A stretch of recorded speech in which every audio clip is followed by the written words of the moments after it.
உயிரே உன்னாலே எபிசோட் 9. அவளும் நானும் தனி வீட்டில். கார்த்திக் தேவ் மற்றும் கீர்த்தி. கீர்த்தி தன் வீட்டிற்கு சென்ற பிறகு வீடு ஏனோ அமைதியாக இருந்தது. லக்ஷ்மியும் சரவணனும் பேசிக் கொண்டிருந்தார்கள். ஆனால் கார்த்திக்கிற்கு ஏதோ குறைவாக இருப்பது போல தோன்றியது. திங்கள் காலை கார்த்திக் அலுவலகத்திற்கு வந்தான். ஹரிஷ் வழக்கம் போல அவன் கேபினுக்குள் வந்தான். ஏய், ஒரு விஷயம் கேட்கணும் என்று ஹரிஷ் சிரிப்புடன் சொன்னான். என்ன? அந்த பொண்ணு ஞாபகம் இருக்கா? நீ விசாரிக்க சொன்ன பொண்ணு. கார்த்திக் அமைதியாக பார்த்தான். எந்த பொண்ணு?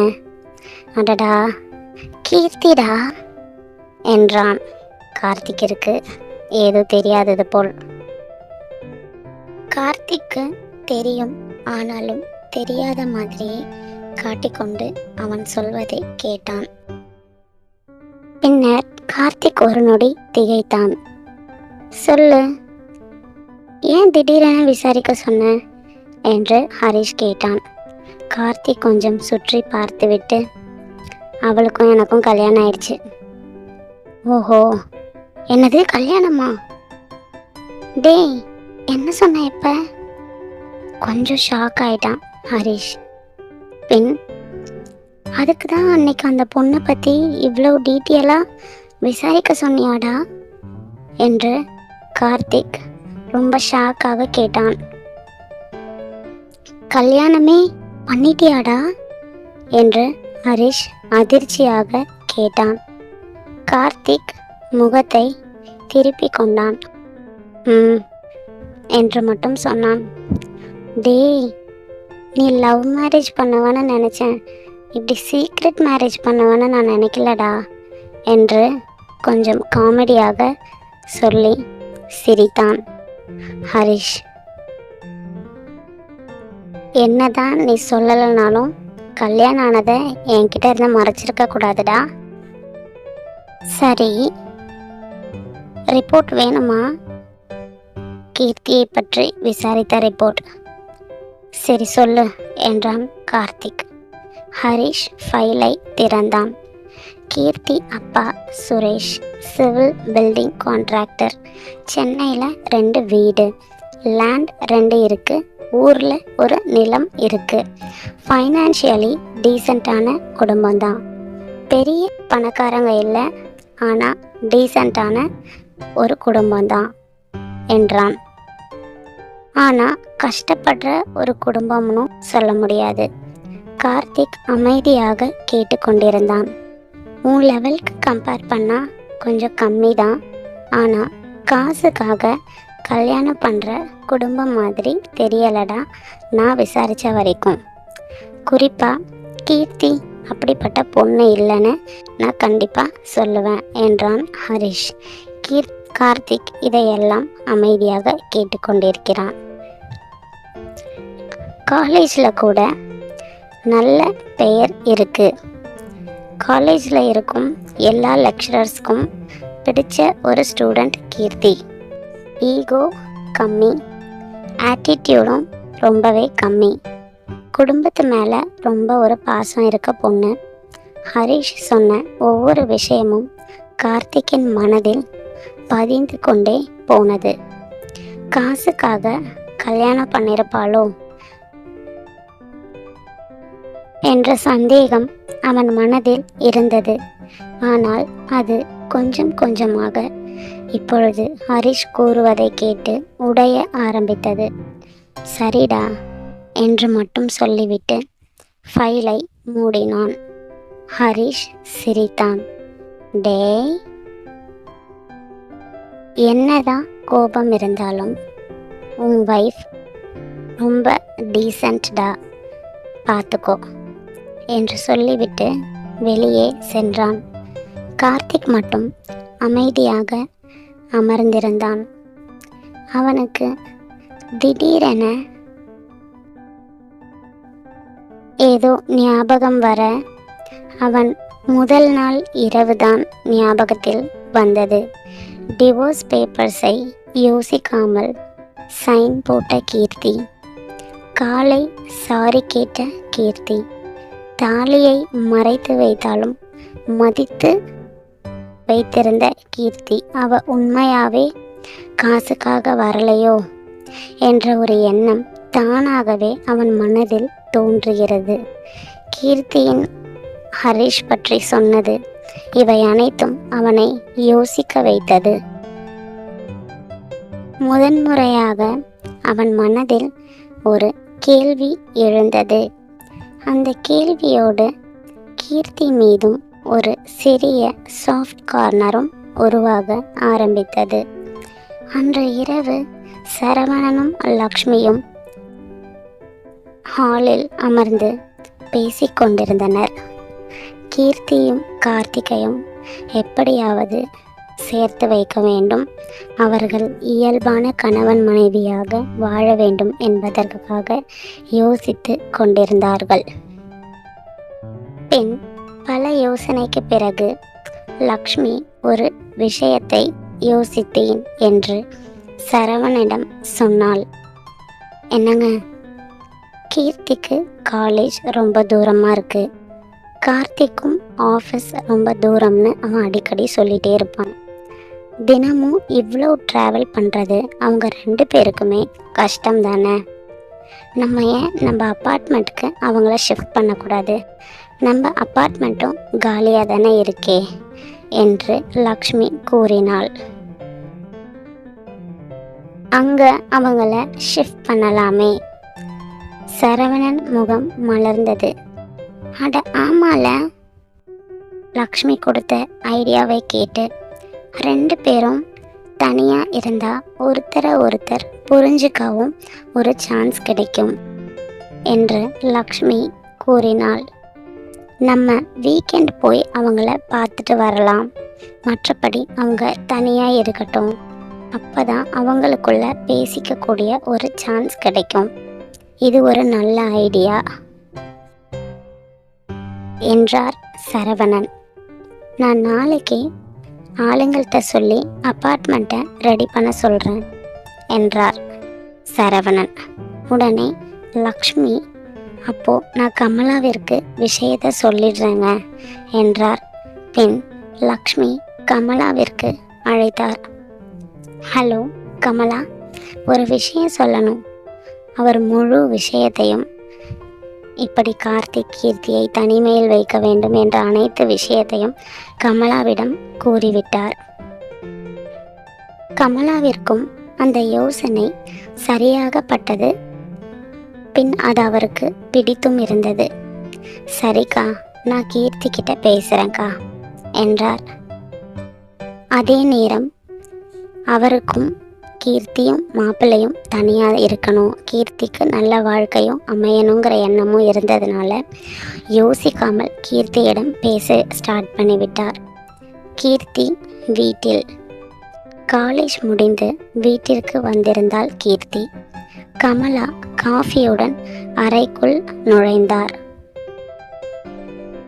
கீர்த்தி, என்னம்மா, இனிமே நீ மாப்பிள்ளை கூட தான் இருக்க போற, என்னம்மா சொல்கிற என்று அதிர்ச்சியாக எழுந்தாள்.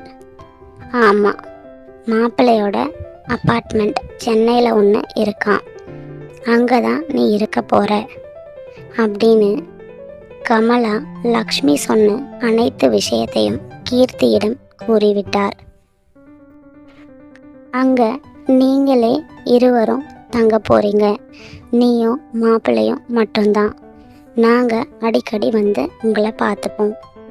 மா, என்னால் முடியாது, அந்த சிடுமூஞ்சி கூட நான் தனியாக இருக்கணுமா என்று கோபமாக கேட்டாள். அத்தையும் மாமாவும் இருப்பாங்களே. இல்லை, நீங்கள் தான் தனியாக இருக்க போகிறீங்க என்றார். கீர்த்தி அவள் அத்தையும் மாமாவும் அவளோடு இருக்க போகிறார் என்ற எண்ணத்தில் இருந்தால் போல. அது இல்லை என்று தெரிந்ததும் வருத்தப்பட்டாள். கீர்த்தி அதிர்ச்சியில் அமைதியாக நின்றாள். மா, அவருக்கு இதெல்லாம் தெரியுமாம்மா? தெரியும், அவரும் வருவார் என்றார் கமலா. அவர் இதுக்கு ஒத்துக்க மாட்டாருமா? அதெல்லாம் லக்ஷ்மி அக்கா ஒத்துக்க வச்சிருப்பாங்க. கீர்த்தியின் மனதில் 1000 கேள்விகள். அதே நேரம் இது சரியா போகுமா என்ற யோசனையும் இருந்தது. ஏனோ ஒரு சிறிய பதட்டமும், அந்த சிடுமூஞ்சி கூட தனியாவா என்று நினைத்தவளுக்கு தானே ஒரு பக்கம் கோபம் வந்தாலும் ஒரு பக்கம் சிரிப்பு தான் வந்தது. அடுத்து என்ன அவர் பண்ண போறார் என்று. கமலா அவளை அருகில் அமர வைத்தார். கீர்த்தி, நான் சொல்கிறத கொஞ்சம் கேளு. கொஞ்ச நாள் தனியாக இருங்க. மாப்பிள்ளை மனசில் நீ இருக்கணும். அதை நீ ஃபஸ்ட்டு புரிஞ்சுக்கோ. நல்ல பையன், அழகாக இருக்காரு, நல்லா சம்பாதிக்கிறாரு, எந்த கெட்ட பழக்கமும் இல்லை. ஆஃபீஸில் நிறையா பொண்ணுங்களும் வேலை பார்க்குறாங்க. அவர் உயர்ந்த பதவியிலையும் இருப்பார். நீ தான் உன் புருஷனை கையில் வச்சுக்கணும். எல்லாரும் எல்லா நேரம் ஒரே மாதிரி இருக்க மாட்டாங்க. நீ தான் உன் வாழ்க்கையில் விட்டு கொடுத்து போகணும் அப்படின்னு கமலா கீர்த்திக்கு நிறைய அறிவுரை சொல்லிக்கொண்டே இருந்தார். கீர்த்தி சிரித்துவிட்டு மா என்று சற்று முகம் சுளித்தாள் கீர்த்தி. ஆனால் அவள் மனதில் ஒரு எண்ணம் மட்டும் ஓடியது. என்ன தவிர வேற யாரையும் அவர் நினைக்கக்கூடாது என்ற ஒரு சின்ன பொறாமையும் இருந்தது. ஆனால் அவர் சிடுமூஞ்சிதான். அந்த எண்ணம் வந்ததும் தானே சற்று திடுக்கிட்டாள். ச்சே, நான் ஏன் இப்படி யோசிக்கிறேன் என்று தலையசைத்தாள். அதே நேரம் கார்த்திக் வீட்டில் லேப்டாப்பில் வேலை பார்த்து கொண்டிருந்தான். இவர்கள் எடுத்த முடிவு எதுவுமே கார்த்திக்கு தெரியாமல் என்ன நடக்கப் போகிறதோ. அடுத்து லக்ஷ்மி அறைக்குள் வந்தார். கார்த்திக், மா, நீயும் கீர்த்தியும் இனிமே அப்பார்ட்மெண்ட்டில் இருங்க. கார்த்திக் உடனே நிமிர்ந்து பார்த்தான். என்னம்மா, கொஞ்ச நாள் தனியாக இருங்கடா என்றார். அவனுக்கு எதுவுமே புரியவில்லை. என்னம்மா சொல்கிற? திடீர்னு வந்து தனியாக இருங்க அது இதுன்னு சொல்கிற, எனக்கு ஒன்றும் புரியலையே என்றான் கார்த்திக். ஒருத்தர் புரிஞ்சுக்க ட்ரை பண்ணுங்க. கொஞ்சமாவது அன்பா பழகுடா கீர்த்திக்கிட்ட என்று நேராகவே சொல்லிவிட்டார் லக்ஷ்மி. மா என்று அதிர்ச்சி அடைந்தான் கார்த்திக். என்ன பேசுகிறீங்க? நான் அவ கூட இருக்க மாட்டேன் என்று கார்த்திக் எடுத்த எடுப்பிலே சொல்லிவிட்டான். ஆனால் லக்ஷ்மி விடுவதாக தெரியவில்லை. எப்படியாவது கார்த்திகை அப்பார்ட்மெண்ட்டிற்கு அனுப்பி வைக்க வேண்டும் என்ற முடிவுடன் இருந்தார். அவளும் அவள் வீட்டில் நானும் இங்கே இப்படியே இருக்கட்டும், அதாம்மா சரியா இருக்கும். டேய் என்று லக்ஷ்மி சற்று கோபமாக கடிந்து சொன்னார். கல்யாணம் பண்ணிட்டு இப்படியா இருப்பாங்க? நம்ம குடும்பத்தை தவிர யாருக்கும் உங்கள் கல்யாணம் தெரியாது, போதுமா? எங்களுக்காகவாது நீ இதை செஞ்சு தான் கார்த்திக் ஆகணும். உன் இஷ்டப்படி கல்யாணம் யாருக்கும் தெரியக்கூடாதுன்னு நீ சொல்லிட்ட. இப்போ இதுக்கு நீ ஒத்துக்கிட்டு தான் ஆகணும். ஆனால் அதுக்காக நீங்கள் தனித்தனியாக வாழணும்லாம் அவசியம் கிடையாது. அப்பா அப்பார்ட்மெண்ட் ரெடி பண்ண சொல்லிட்டாரு. அடுத்த வாரமே நீங்கள் அங்கே போகிறீங்க என்று உறுதியாக சொல்லிவிட்டு வெளியேறினார் லக்ஷ்மி. கார்த்திக் மட்டும் அதிர்ச்சியுடன் அமர்ந்திருந்தான். இவையெல்லாம் கேட்டு என்ன செய்வதென்று புரியாமல், இதை எதுவும் அவனால் யோசிக்கவும் முடியாமல் அவன் திகைத்து போயிருந்தான். ஆனால் கீர்த்தி, உண்மையா அவருக்கு இந்த விஷயம் தெரியுமா? இல்லை அம்மா என்ன அங்கே அனுப்பணும்னு இப்படி பண்ணுறாங்களா?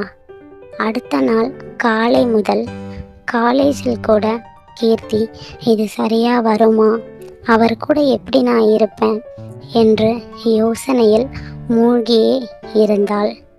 இங்கு கார்த்திக்கிற்கு ஆஃபீஸில் அன்று ஒரு முக்கியமான டெண்டர் இருந்தது. அவன் லக்ஷ்மி சொன்னதையே மறந்துவிட்டு வேலையில் இருந்தான். பின் மிகுந்த கவனம் வேலையில் இருந்த நிலையில் கார்த்திக் வீடு, கீர்த்தி இவை அனைத்தையும் சற்று தள்ளி வைத்தே இருந்தான் வேலையில் கவனமாக. ஆனால் லக்ஷ்மி எங்க கார்த்திக் கடைசி நேரத்தில் ஏதாவது சொல்லிவிடுவானோ, இவை அனைத்தையும் நிறுத்தி விடுவானோ என்று யோசித்து கொண்டே சற்று பொறுமையாக இருந்தார். இவனது கோபம் குறையணும்னா இவனை கீர்த்தி கூட இருக்க வைத்தாதான் அது நடக்கும் என்று முடிவு செய்தார். அன்று ஆஃபீஸில் மீட்டிங்கும் முடிந்தது. கார்த்திக் சற்று தனியாக இருந்தான். பின்னர் தானாகவே நேற்று லக்ஷ்மி அவனது அம்மா நேற்று நைட் கூறியது அவனுக்கு தானாக நினைவில் வர தீவிரமாக யோசித்தான். ஏன் எனக்கு கீர்த்தி விஷயத்தில் மட்டும் இப்படி எந்த ஒரு டெசிஷனையும் எடுக்க முடியாமல் இருக்கு? இவ்வளவு யோசனை ஏன் வருது? அம்மாவும் அவ விஷயத்தில் அவங்களே எல்லா முடிவையும் எடுத்துடுறாங்க. அப்புறம்தான் என்கிட்டயே சொல்கிறாங்க. உண்மையிலேயே அவ தான் என் டெஸ்டினியா? அவ எனக்கு ஏற்றவதானா என்ற 1000 கேள்விகள் இருவரிடமும், கார்த்திக்கிடமும் கீர்த்தியிடம் எழுந்து கொண்டே இருந்தது. கார்த்திக் பயங்கர யோசனையில் கீர்த்தியை மட்டுமே நினைத்து சற்று நேரம் கண்மூடினான். இங்கு சரவணன் வேலையாட்களை வைத்து வீட்டின் அனைத்து வேலைகளையும் துவங்கினார். மாடியுலர் கிச்சன், இன்டீரியர் ஒர்க், வண்ண பெயிண்ட்கள் என வீட்டை பார்ப்பதற்கே எலகண்டாக, அவ்வளவு அழகாக, லக்ஸூரியஸாக தயாராகி கொண்டிருந்தது வீடு. இங்கு கீர்த்தியின் தந்தை சுரேஷ், அவர் கல்யாணத்திற்கு அப்பொழுது எதுவும் செய்ய முடியாமல் போன காரணத்தினால் இப்பொழுது கமலா அந்த விஷயத்தை சொன்னதும் இப்போது ஏதாவது செஞ்சே ஆகணும் என்று சீர்வரிசை, அதற்கு தேவையான எல்லாமே தயார்படுத்தி கொண்டிருந்தார். கமலா கீர்த்தி மாப்பிள்ளை கூட சேர்ந்து சந்தோஷமாக வாழணும் என்று எல்லாம் ரெடி பண்ணுறாங்க. 2 பக்க அம்மா அப்பாக்கள் மட்டும் தன் பசங்களை வாழ்க்கையில் எப்படியாவது சேர்த்து வைக்க வேண்டும் என்று போராடி கொண்டிருக்கும் நிலையில், ஆனால் கார்த்திக்கின் கீர்த்தியும் முடிவும் தலைகீழாகவே இருந்தது. கீர்த்தி பேசாமல் அவருக்கு இதில் உங்களுக்கு விருப்பமான கேட்டலாமா? அப்போதுதான் கார்த்திக்கின் நம்பர் கூட கீர்த்தியின் இல்லை என்று தெரிந்தது. பிறகு நம்பரே இல்லை, எனக்கு எப்படி அவர் செட் ஆகும் என்று நினைத்து பார்க்கிறாள். அவர் சீக்கிரம் எதுக்கும் ஒத்துக்க மாட்டார் என்றும் கீர்த்திக்கு ஒரு வழியாக தெரியும். அவனது கோபத்தை பற்றி கார்த்திக் பெரிதாக யோசிக்காமல் ஒரு டெசிஷனை எடுத்துவிட்டான். இனி நானும் அவளும் ஒரே வீட்டிலா? அந்த ஒரு எண்ணமே அவனுக்கு கொஞ்சம் புதிதாக இருந்தாலும் அதை அவன் ஏற்றுக்கவும் செய்துவிட்டான். பிறகு அடுத்த அத்தியாயத்தில் கீர்த்தி மற்றும் கார்த்திக் இடையே உள்ள விரிசல் குறைந்து கணவன் மனைவியாக வாழும் வாழ்க்கையை பார்க்கலாம் ஃப்ரெண்ட்ஸ். அடுத்து வரும் இன்ட்ரெஸ்டிங் எபிசோடில் உங்களை பார்க்குறேன். உங்கள் கருத்துக்களை கமெண்டில் பதிவு செய்யுங்க. Subscribe and support friends, and thank you for all your support. Thank you so much. Bye bye.